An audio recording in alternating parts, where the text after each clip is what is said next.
Hello and welcome to the Strong, Healthy, Happy podcast. My name is Debra. I'm your host. As you know, and as I say every week, I'm always pleased to be here. I'm here on a very beautiful November morning. It is very cold out there, but it's also bright and sunny and the sky is blue. I've already been out and walked my dog this morning and it was absolutely very invigorating and very lovely. So I hope everyone is doing well. Now, before I crack on and tell you about what I'm going to be talking about in today's episode, I did just want to go over what I've been talking a lot on a previous podcast to this one, as well as on my social media this week, about your goals and how your goals and your priorities shift, and that it's okay. You don't always have to have a weight loss goal. You don't always have to have any goal for that matter. And accepting that sometimes your values change, your priorities shift, your goals change, that it's okay. And you don't always have to be working towards a goal. One thing I do want to highlight, that although you may have identified that weight loss might not be your goal as we near the end of the year, but I do want to remind you that you may not have a weight loss goal, but I'm pretty sure you still want to feel good. You still want to feel comfortable and confident in your clothes, and you want to look good and feel good generally in yourself. And to achieve those things, you'll still need to do a lot of the same things that you were doing when you had a weight loss goal. So you'll still need to get out for walks and get movement into your day. You'll still need to exercise, and you'll still need to eat nutritious food that tends to make you feel good. And you'll need to continue doing all those things. Now, it doesn't mean that you need to be 100% on it. I never ask for any of the clients that I coach, my lovely ladies, to be 100%. In fact, being perfect and 100% really worries me. And what I've been talking about recently, and what I wanted to just go over in this little introduction, is this all or nothing mindset, that whilst you might have identified like weight loss just isn't a really priority for you right now, it doesn't mean that you have to sack it off completely and let the pendulum swing from either having a weight loss goal or just not, or just letting everything go because it's not worth it. What's the point? And I'll just start again in January. Now, that may be the approach you've had in the past. And if you think back to how you felt every January, perhaps you might want to think about doing things different this year and really recognize that you don't have to be on, you don't have to be off, you don't have to be all, and you don't have to be nothing. That it's okay to be in the middle ground. And the middle ground is a really nice area to be in because it's you looking after yourself because you care about yourself and because you want to look and feel good, but you don't necessarily have to have a definitive goal. You just want to feel good. And to feel good, you've got to take care of yourself. To take care of yourself, you're going to need to do those things that I mentioned, like moving your body, walking, exercising, and eating nutritious food most of the time that makes you feel good. And not letting yourself fall into, oh, what's the point? I can't be bothered mentality, and then doing nothing, because that doing nothing place that you sometimes might find yourself in doesn't ultimately make you feel good. And if you are honest with yourself, I'm sure you'll probably agree with me. So I want to encourage you, if you haven't listened to episode 72, which is the one episode before this podcast, please do give it a listen, where I talk about the all or nothing mindset. And stay listening to this, because some of my client challenges this week may resonate with you. Things do get more challenging at this time of the year, apart from the cold and Christmas and everything else that's going on in life. And also I celebrate my client wins, and I answer any questions. And if you have your own health goals and you just want to feel better in yourself, then this episode and all of my podcast episodes are going to help you in your own journey. And I've had feedback from listeners. They're not coaching with me, but they've been listening avidly to my podcast every week, and they are making progress using just the information and the advice that I give in this podcast, in these podcast episodes. But if you have any questions at any time, or you want to reach out to me, or you have a suggestion for a podcast episode, please do contact me. And my contact details are in the show notes. My social media is a great way to contact me. And if you do want to find out more about coaching, there is a link to an application form in the show notes, and it will come directly to me, and the response will be from me. I don't have a VA or a robot automatum. It is all me. And I love to hear from you. Now, before I crack on, just a really quick reminder to share my podcast with your friends. Many women are still stuck in this all or nothing mindset, the yo-yo dieting, and struggling in different areas and just want to feel good. And I know that my podcast can help them, and you would be doing them such a good deed by sharing this podcast with them. I know you want to keep me all to yourself, but please do share me in your WhatsApp groups, your Facebook, your social media, wherever your platform you're using.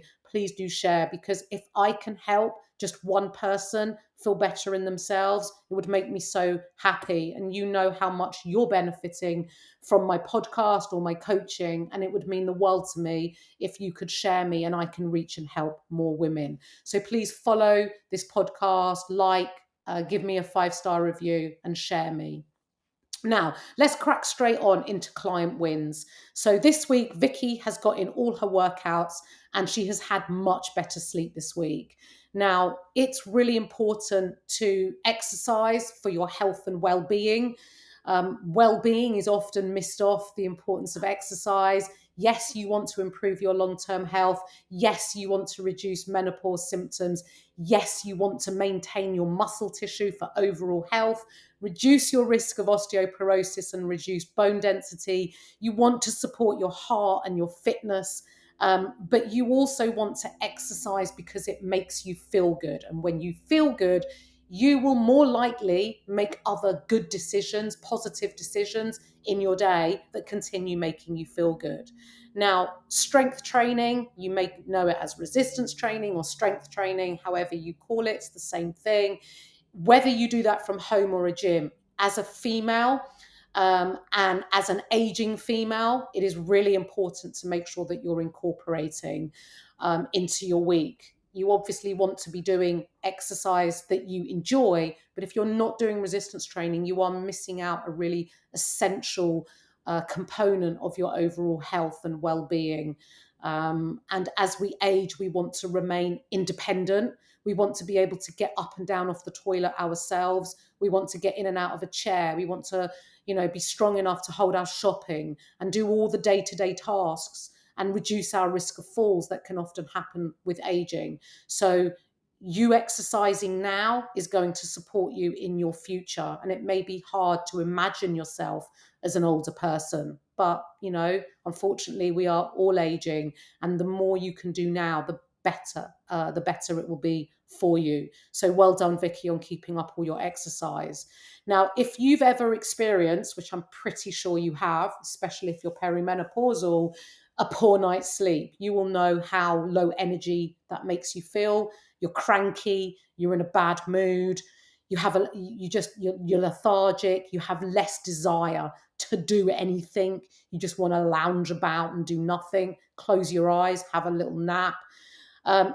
Lack of sleep can also drive your want to eat more, because your body wants more energy, so it's telling you to eat. And if you have a health and a weight loss goal, it's not really conducive. So Vicky getting more sleep in, she does have a weight loss goal, it's going to really help her, because poor sleep or not enough sleep can affect you, and increasing hunger and reducing your desire to move your body is not going to be very helpful. So supporting sleep is really important. And if you are struggling with sleep yourself, a couple of things that I would recommend is, if you're not already setting yourself a bedtime, a regular bedtime, that you go up to bed at the same time every evening, and that you come off your phone at least 30 minutes prior to bed. You laying in bed, scrolling on your phone, checking social media, looking at things that may trigger you, things that may stimulate you, is not helping you get into a relaxed state to go to sleep and get a good quality sleep. You want to wind down, you want to set the environment, perhaps read a book, perhaps do some deep breathing, listen to a guided meditation, and get yourself to sleep. You also want to have a regular wake time, so you're going to bed and you're waking at the same time. Obviously, if it's a night, you've got a night out, or it's a weekend, those times may differ, but you don't want them to differ too much. You want to try and keep consistent, and your body gets in a really nice rhythm. Now, for Lynn, this week, she averaged 10,000 steps, which is really great. And she said it feels good and she likes to be active. Lynn has struggled in the past to get her steps in every day. She's super busy, like many of us. But even though you're super busy, you need to plan and schedule time in to do the walks, look at your day, plan ahead, look at when it works for you. You've managed to do that this week. So look at what you've done this week and apply it to next week. I know that getting out can be much more challenging in the colder weather. We've had atrocious weather in the UK.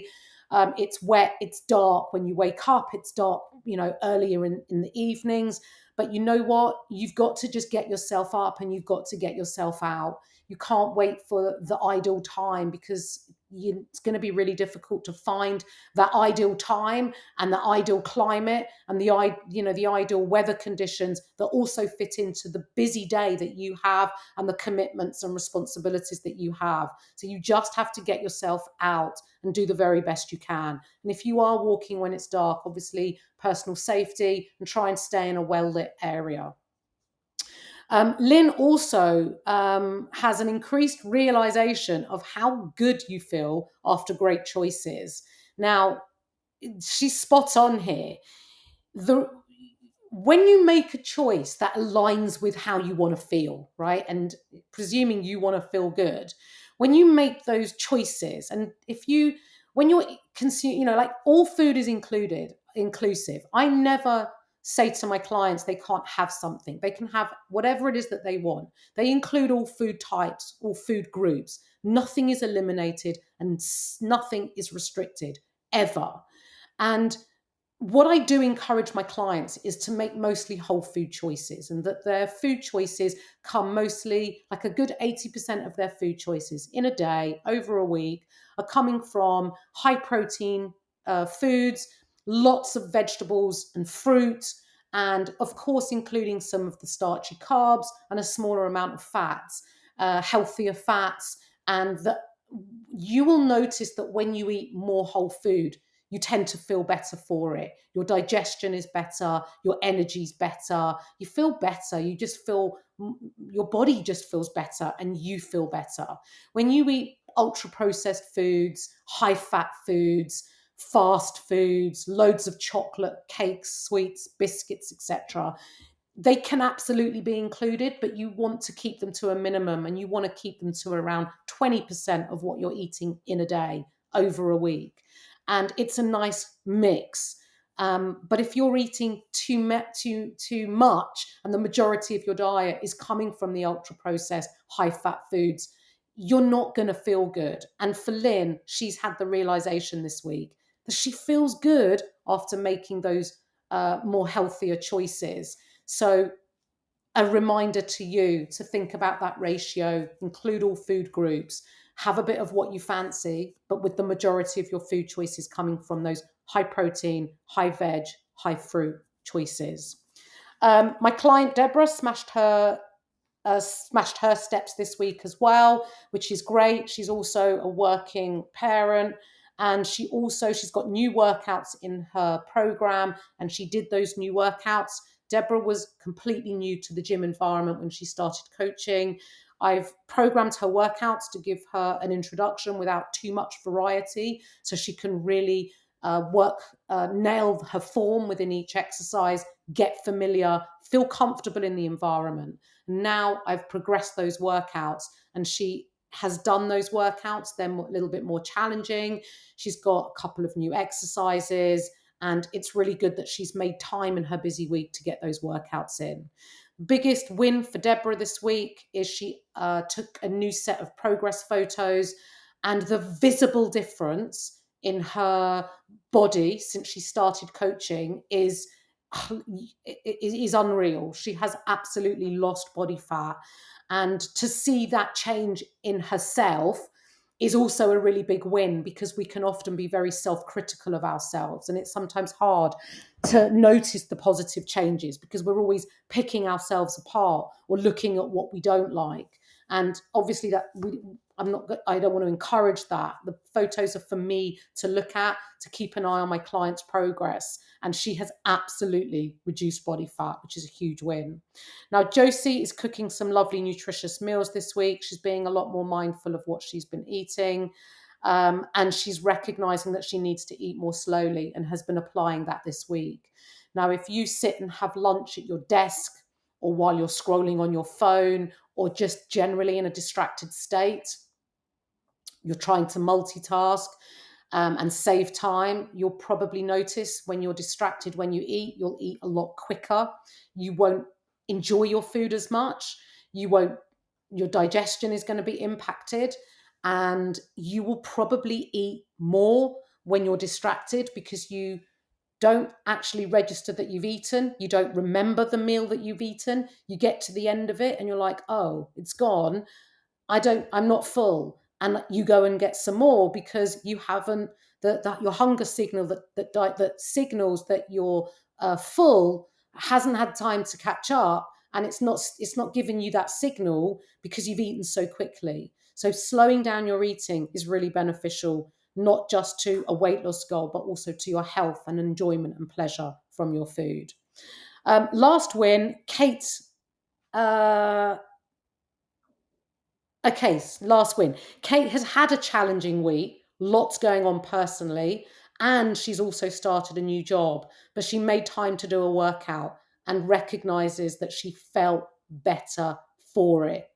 And this is really important, that sometimes in life we are faced with challenges and situations that can be very emotionally draining, and we feel like we need to give everything to the situation that's going on, to the detriment of looking after ourselves. And for Kate, it was really important that she made time to do this workout, because supporting and prioritizing yourself and making sure that you're doing things that make you feel better will enable you to better cope in the circumstances that you're going through and support the other people around you that are involved in the personal circumstance that might be going on. She also questions, though, why she feels guilty for carving this time out. And I think as women, generally speaking, we do struggle with guilt about prioritizing ourselves. We often, from when our children are young, or even if you don't have children, you're always caring and looking after everybody else, often at the expense of looking after yourself. And you're always at the bottom of the list. And actually, knowing your worth and recognizing that you don't need to be at the bottom of the list, that you are important and you're good to nobody if you don't look after yourself. So prioritizing yourself is really important. And there's absolutely no need to feel guilty for setting aside 30 to 60 minutes to get that workout in, because the impact that workout has on you will go a long way in helping yourself and helping everyone else around you. Now, in terms of challenges, these are some of my client challenges. I haven't been making the right food choices and noticed I have been snacking more. Let's talk about this one. Now, as part of my coaching, if my clients are tracking, I see all their food choices and I see their tracking, and I can get a really good picture of what sort of food that they have been consuming. And I have been through this client's food diary, and I'm not surprised she's been snacking more, because her food choices are, when you want to, let's just break this down. You want to be eating 3 substantial meals a day. I recommend most of my clients, it's obviously person dependent, but generally speaking, 3 substantial meals a day. You restricting what you eat all day long, often you may refer it to as I'm being good often means that you're over restricting, that your meals are really small, that they're not high in protein, that you're not getting a lot of volume of food, i.e., a full plate of food, but for efficient calories, that's high in protein as well.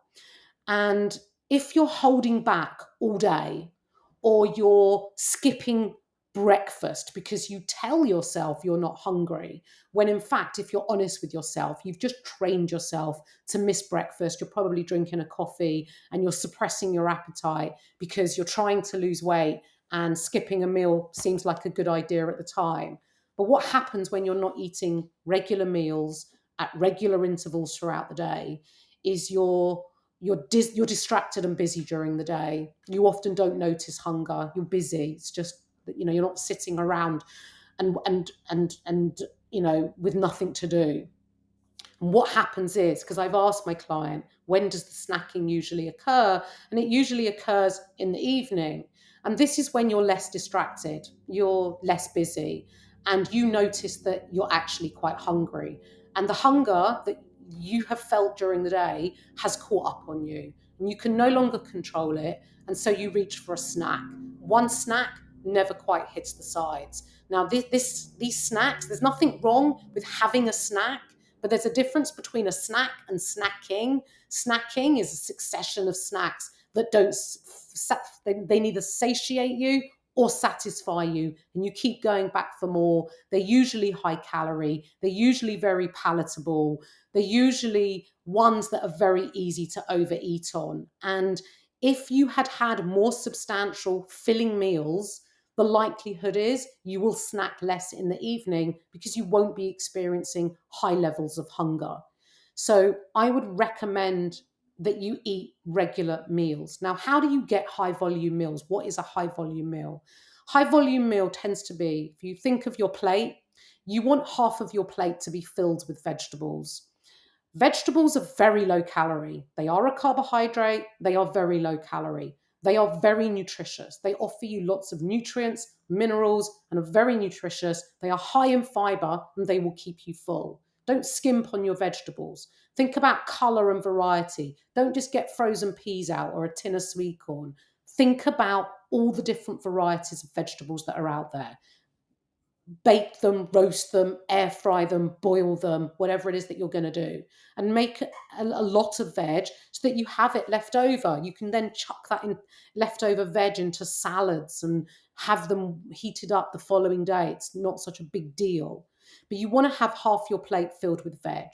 The other quarter of your plate is going to be a lean protein source. Your chicken, your minced beef, whatever protein source you're choosing, whatever type of meal you're creating, you want to have a generous serving of protein. If you're having a ham sandwich, don't be having 1 and 2 slices of ham.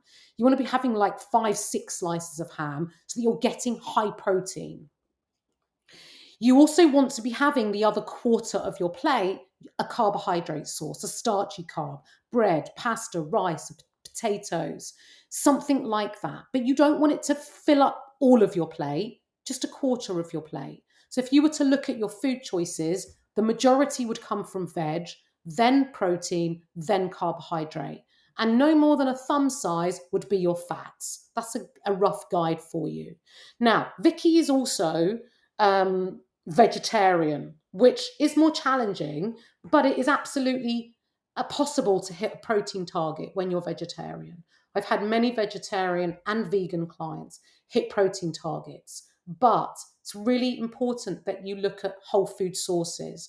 And so looking at tofu, looking at corn, and making meals as opposed to resorting to the ultra processed, meat alternatives, because they come in at very, very high calorie, and it makes managing your calorie budget really difficult. So start making more meals and cooking and batch cooking so that you have plenty of leftover foods. Now, the other part to this question is finding tracking hit and miss, and I haven't made progress on the scales this week. Now, again, I've investigated this further, asked my client more questions. Whether you, I always encourage honest and accurate tracking. It's to some degree, there's always going to be an element of inaccuracy because we can only do our best. The ways to minimize tracking inaccuracies is by always tracking ahead, not retrospectively, because with the best will in the world, you can't remember everything that you've eaten, and then what you're tracking doesn't represent what you've actually consumed in that day. You also need to weigh your food if you're going to track accurately, and you need to track ahead of eating. The other thing I notice is that the snacking hasn't been tracked, and the snacking is where all the high calorie foods have been. So no matter what you've got tracked, if you're eating the food anyway, it still counts. Unfortunately, it still counts. And so you need to look at tracking as accurately as possible and accepting that if you're going over your calories, you're reducing your deficit, and therefore you won't see the progress that you want. So apply the consistent and regular, good quality, nutritious meals, managing that hunger by having high volume foods, loads of veg, cooking from, ideally, obviously being veggie, cooking from scratch. But it's the same for any, no matter your food choices and whether you eat animal products, you want to eat whole foods as much as possible and minimize those ultra processed, and making sure that you're tracking accurately. And if you are finding that you're snacking, then obviously reach out for support in the group chat, and I will support you as we go through the week. And if you are listening to this and you can sort of resonate with this evening snacking, think about, are you eating regular meals, substantial meals, high volume meals? And really think about not over restricting during the day, because unfortunately it does catch up, bites you on the bum, and does lead to snacking. Okay, I've had a client who's been away for the week. Time has been really impacted and she's spending too long at the laptop. Now, we're all busy, no matter whether you're away, no matter whether you're living your day-to-day life. Set some boundaries and make sure that you're looking after yourself. Get up from your laptop, walk around, don't just stay in your seat. Schedule time in for a walk, plan a walk. There are 12 hours in a day. You find time, prioritize it. There is time. It's about whether you prioritize it, plan it, and schedule it and get it in. Okay, this is going to resonate with a lot of people. The weather has been challenging to get out walking. It is definitely harder. Of course it is. I've noticed some days my own steps aren't in their usual range. It's been a lot harder. And of course, I recognize that it's harder. But this client, although the weather was challenging, she did go out when we had the snow the other day.